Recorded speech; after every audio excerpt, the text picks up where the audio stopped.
Alors, bonjour à tous, parents, membres du personnel, élèves et partenaires. Encore une fois, notre rendez-vous hebdomadaire avec un peu plus d'informations, un petit peu plus long que d'habitude aujourd'hui. Donc, je vais me permettre de me référer à mes notes pour faire sûr que je donne tous les bons messages.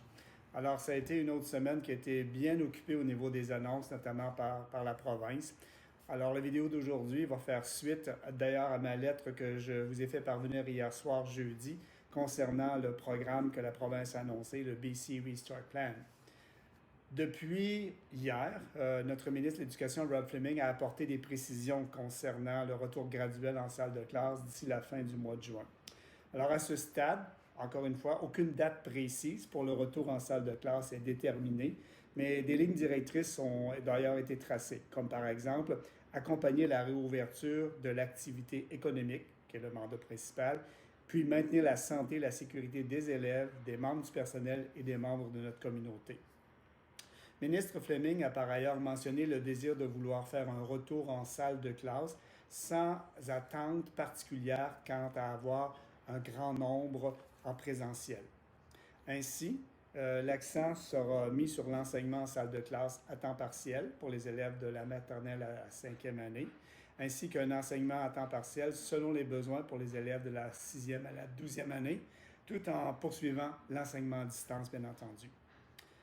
Un des modèles étudiés par la province et qui pourrait être suggéré est d'alterner les jours pour les élèves de la maternelle à la 5e année et de recevoir les élèves en salle de classe une journée par semaine pour les élèves de la 6e à la 12e année. Ce modèle est une suggestion et pourrait varier selon évidemment les réalités de chacune des écoles et des communautés. Les lignes directrices de la province mentionnent enfin clairement que les parents auront le choix d'envoyer leur enfant à l'école ou de poursuivre l'enseignement à la maison. Les priorités demeurent toutefois la santé et la sécurité de tous. En ce sens, le conseil scolaire s'assurera de mettre toutes les recommandations et mesures en place pour assurer la sécurité de son personnel et de ses élèves, et ce selon les indications des autorités de la santé, bien entendu. Au fur et à mesure des nouvelles informations, nos équipes ajustent les différents scénarios possibles. Avant de revenir vers vous avec plus de détails, donc nous attendons également les spécifications du ministère de l'Éducation ainsi que les protocoles proposés par les autorités de la santé qui seront annoncés au courant de la semaine prochaine. Les modèles qui seront proposés seront assurément hybrides entre l'enseignement en salle de classe et la poursuite du plan d'apprentissage continu en ligne.